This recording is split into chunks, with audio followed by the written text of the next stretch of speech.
In this video, I will be describing endochondral ossification and intramembranous ossification. Endochondral ossification is the process by which growing cartilage is systematically replaced by bone to form the growing skeleton. The first site of ossification occurs in the primary center of ossification, which is in the middle of the diaphysis, which is the shaft. Intramembranous ossification occurs primarily during the initial formation of the flat bones of our skull. This process is also responsible for forming of our jaw and clavicles or collarbones. Intramembranous ossification also helps with healing bone fractures. It occurs in the flat bones of the body. The steps of endochondral ossification starts with step 1, where the chondrocytes die and matrix is calcified. Step 2, osteoblasts form a bone collar. Step 3, osteoblasts form an ossification center in the diaphysis.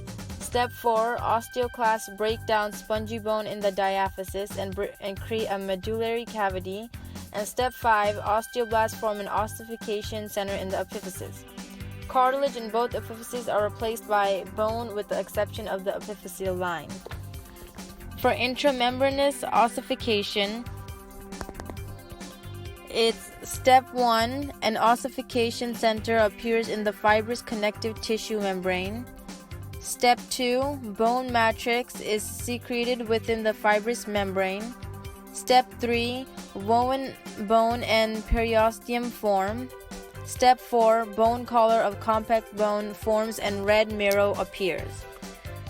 Ultimately, what is formed?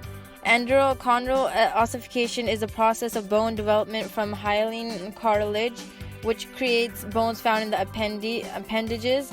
Most of the bones in the appendages are classified as long bones. All of the bones of the body, except for the flat bones of the skull, mandible, and clavicles, are formed through endochondral ossification.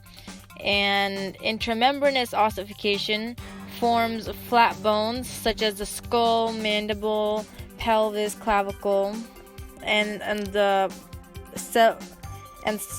surfaces of the long bone.